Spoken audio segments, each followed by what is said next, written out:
मांग का नियम, मांग का नियम क्या कहता है? लॉ ऑफ डिमांड क्या कहता है? मांग का नियम हमें बताता है कि मांग की मात्रा और वस्तु की कीमत में कैसा संबंध होता है? विपरीत संबंध होता है। यानी कि किसी भी वस्तु की कीमतें अगर बढ़ जाएं तो उसकी मांग घट जाती है, और अगर कीमतें उसकी कम हो जाएं तो उसकी कीमतें अगर उसकी कम हो जाएं तो उसकी मांग बढ़ जाती है, और कीमतें बढ़ने पर किसी भी वस्तु की मांग कम हो जाती है। तो ये था मांग का नियम। अब मांग की लोच क्या है? यानी कि elasticity of demand, ED, D for demand, elasticity यानी मांग की लोच। लोच मीन्स इलास्टिसिटी, ठीक है। तो मांग की लोच का मतलब क्या है?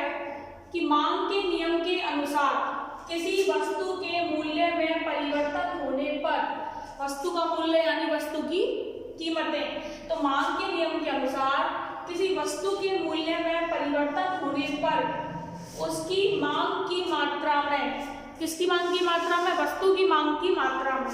यानी किसी वस्तु के मूल्य में परिवर्तन होने पर उसकी मांग में विपरीत परिवर्तन होता है। मांग का नियम हमें यह बताता है। लेकिन मांग का नियम हमें यह नहीं बताता कि मूल्य में परिवर्तन होने पर मांग में कितना परिवर्तन होता है।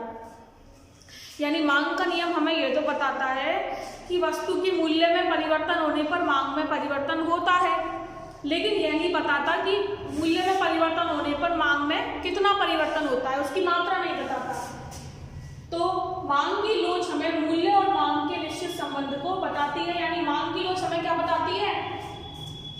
कि वस्तु के मूल्य में, आय में, यानी उपभोक्ता की आय में और कीमत में परिवर्तन होने पर वस्तु की मांग में कितना परिवर्तन होता है, ये हमें मांग की लोच बताती है। तो परिवर्तन होता कितना है, ये हम मांग की लोच से ज्ञात कर सकते हैं। अब मांग की लोच के प्रकार कितने हैं? तो किसी भी वस्तु की मांग की लोच, किसी भी वस्तु की मांग की लोच कितने प्रकार की होती है? 3 प्रकार की होती है। अब 3 प्रकार की क्यों होती है? क्योंकि किसी भी वस्तु की मांग पर, किसी भी वस्तु की मांग पर मुख्य रूप से 3 घटकों का असर पड़ता है। कौन कौन से? एक तो वस्तु की कीमत, एक उपभोक्ता की आय, एक संबंधित वस्तु की कीमत। पहले मैं तीनों आपको बता दूं, इससे आगे दिक्कत नहीं है। देखो, वस्तु की मांग पर वस्तु की कीमत का असर पड़ेगा ना? पड़ेगा। भाई कोई उपभोक्ता बेचारा कम पैसे वाला है तो वो क्या ऊंची कीमत की वस्तु ले सकेगा क्या?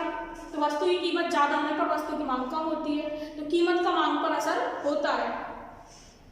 दूसरी बात, उपभोक्ता अपनी आमदनी के अनुसार चलता है। जितनी उसकी आमदनी ज्यादा होगी वो उतनी ही तो मांग करेगा, तो मांग पर उपभोक्ता की आय का भी असर होता है। और तीसरी बात, संबंधित वस्तु की कीमत। संबंधित वस्तु कौन सी होती है? दूसरा नाम मैं देखूं, प्रतिस्थापन वस्तु, यानी कि जो एक के स्थान पर दूसरी इस्तेमाल की जा सकती है। यहाँ तो जैसे अलग अलग ब्रांड की, जैसे कोई एक ब्रांड का चावल खा रहा है और उसी के समकक्ष एक और ब्रांड है, लेकिन वो इस ब्रांड का चावल खा रहा है, लेकिन उसे पता चले कि इस दोनों चावलों में ज्यादा अंतर तो है नहीं और इस ब्रांड के चावल की कीमत गिर गई है, तो इसकी कीमत का असर इसकी मात्रा पर पड़ेगा। यानी कि इसकी कीमत कम होने पर वो इस ब्रांड की मात्रा कम कर देगा और इसको खरीदना चालू कर देगा। तो संबंधित वस्तुओं की कीमत का असर किस पर पड़ता है? उसकी प्रतिस्थापन वस्तुओं पर। तो ये होती है संबंधित वस्तु की कीमत, यानी प्रतिस्थापन वस्तु की कीमतें अगर चेंज हो जाए तो ये असर होता है। आई बात समझ में? तो ये तीनों चीजों के आधार पर मांग की लोच 3 प्रकार की होती है। वस्तु की कीमत, तो इसलिए क्या हो गई? मांग की कीमत लोच, नंबर 1। दूसरी क्या है? मांग की, या आय से निर्धारित हो रही है, मांग की आय लोच, नंबर 2। और संबंधित वस्तु की कीमत, यानी कि एक वस्तु X है, उसकी कीमत का असर Y वस्तु की मात्रा पर पड़ रहा है, तो यानी परिवर्तन इसमें और असर इस पर, इसको हम क्या कह सकते हैं? तिरछी लोच। मांग की है मांग की तिरछी लोच।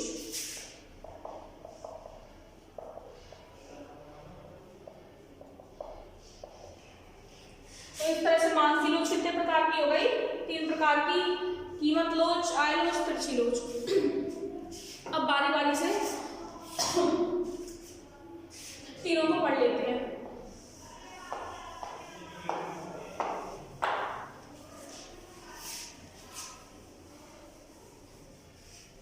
सबसे पहले देखो मांग की कीमत लोच।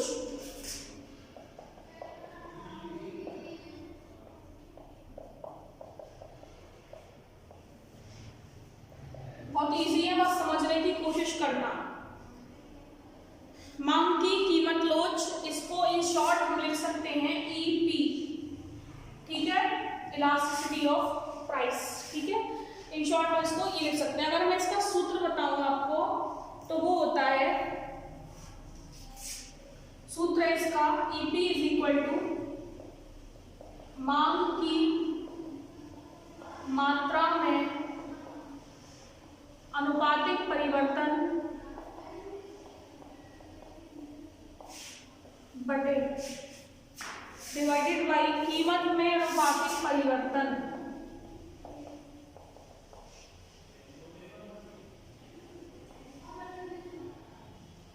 अब यहीं से इसकी परिभाषा बनती है। परिभाषा क्या बनेगी कि यदि वस्तु की कीमत में परिवर्तन से उसकी मांग में परिवर्तन हो जाए, यदि वस्तु की कीमत में परिवर्तन से उसकी मांग में परिवर्तन हो जाए तो उसे हम क्या कहते हैं?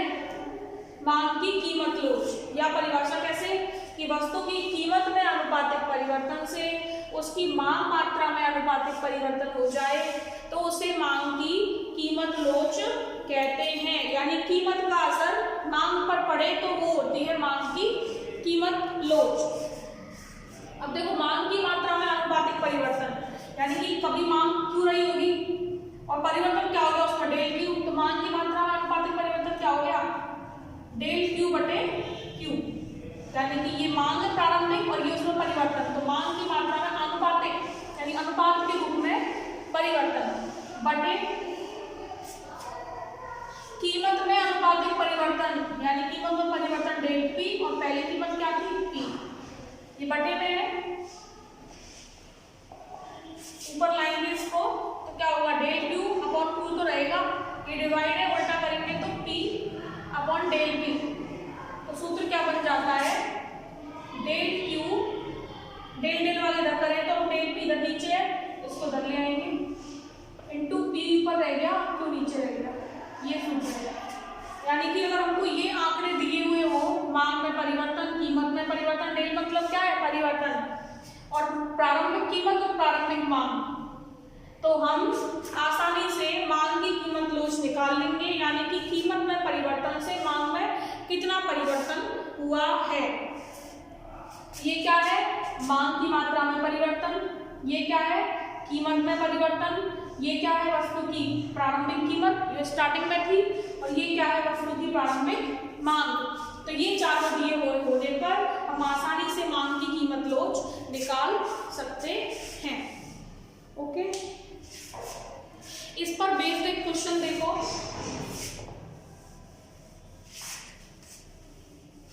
सूत्र लिखा है यहाँ पे छोड़ रही हूँ क्योंकि अब देखो क्वेश्चन में लिख रही हूँ, आप कैसे करोगे? क्वेश्चन है यदि एक्स वस्तु की कीमत, केवल कीमत है, परिवर्तन नहीं है, 5 रुपए है, उसकी मांग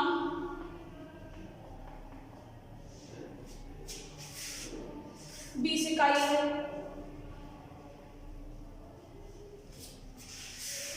यदि कीमत बढ़ गई, कीमत बढ़कर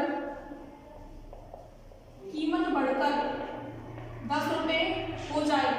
अब देखो कीमत बढ़ी है, मांग तो घटेगी, तो मांग घटकर 10 इकाई हो जाती है, 20 से 10 हो गई, तो मांग की कीमत लोच ईपी कैलकुलेट कीजिए, क्या होगी? तो देखो प्रारंभिक कीमत कितनी है? कितना है 5 रुपए। प्रारंभिक मांग कितनी है 20 इकाई, यानी Q क्या है 20 इकाई। कीमत बढ़कर 10 रुपए हुई है, तो कीमत में परिवर्तन क्या हो गया, अब वाली में से पहले वाली हटा दो, 10 - 5 यानी कि 5। और डेल Q मांग में परिवर्तन, अब वाली में से पहले वाली हटा, 10 - 20 बराबर कितना होगा -10। आ गया समझ में। इन सब मानों को हम रख देंगे सूत्र में। तो डेल Q बटे डेल P, डेल Q कितना है 10, del P 5 into del Q -10 है, सॉरी, P कितना है 5, EP बराबर निकाल रहे हैं, और Q कितना है 20। इसको सॉल्व करके मांग की लोच कीमत लोच हम आसानी से निकाल सकते हैं। 5 से 5 कट गया, 10 गुना 20, तो -1/2, या क्या लिख सकते हैं इसको -0.5, 2 में भाग देंगे, तो ये आ गई वस्तु मांग की कीमत लोच। इस तरीके से निकाल सकते हैं। दूसरा देखो,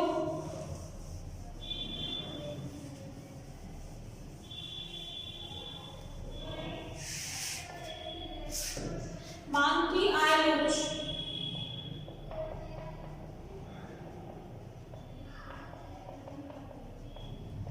अब जैसे कीमत लोच क्या थी, कीमत में परिवर्तन से मांग में परिवर्तन, तो आय लोच क्या होगी EY, इसको EY से लिखते हैं, YB से लिखा, ठीक है।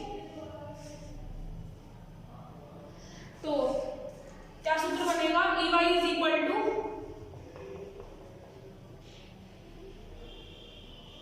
मांग की मात्रा में आनुपातिक परिवर्तन बटे उपभोक्ता की आय में आनुपातिक परिवर्तन। परिभाषा क्या बनी कि किसी उपभोक्ता की आय में परिवर्तन से अगर उसकी मांग में, उसकी वस्तु की मांग में परिवर्तन हो जाए तो उसे मांग की आय लोच कहते हैं, या आय में आनुपातिक परिवर्तन से मांग की मात्रा में होने वाले आनुपातिक परिवर्तन के अनुपात को क्या कहते हैं, मांग की आय लोच। सूत्र क्या बनेगा, मांग की मात्रा में आनुपातिक परिवर्तन डेल Q/Q बटे उपभोक्ता की आय में आनुपातिक परिवर्तन डेल Y, और प्रारंभिक सॉल्व करेंगे डेल Q उसी तरह आ जाएगा डेल Y बटे Y/Q। तो ये हो गया EY बराबर। इस सूत्र की सहायता से फिर हम मांग की आय लोच आसानी से कैलकुलेट कर सकते हैं। जैसे कि क्या निकलेगी, एक क्वेश्चन ले लेते हैं, सूत्र में यहाँ पे लिख दो अगर, तो EY = क्या है, डेल Q/डेल Y इंटू Y/Q। क्वेश्चन कुछ इस प्रकार है,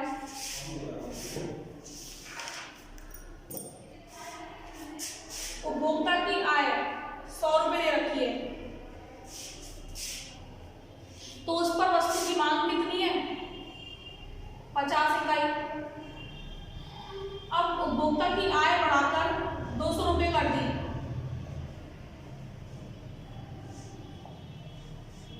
तो मांग उसकी, अब आय बढ़ी तो मांग तो बढ़ेगी, मांग बढ़कर 100 इकाई हो गई, 75 इकाई हो गई।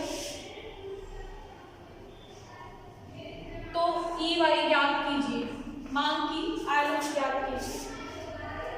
देखो प्रारंभिक आय ये है, आय में परिवर्तन कितना हुआ है 200 - 100, 100 रुपये। प्रारंभिक आय ये है, प्रारंभिक मांग, और मांग में परिवर्तन कितना हुआ है, इसमें से इसको घटा देंगे, अब वाली में से पहले वाली, तो डेल Q बराबर 75 - 50 यानी कि 25 इकाई। सूत्र में मान रख देंगे, EY = डेल Q कितना है 25, डेल Y कितना है 100 इंटू Y/Q।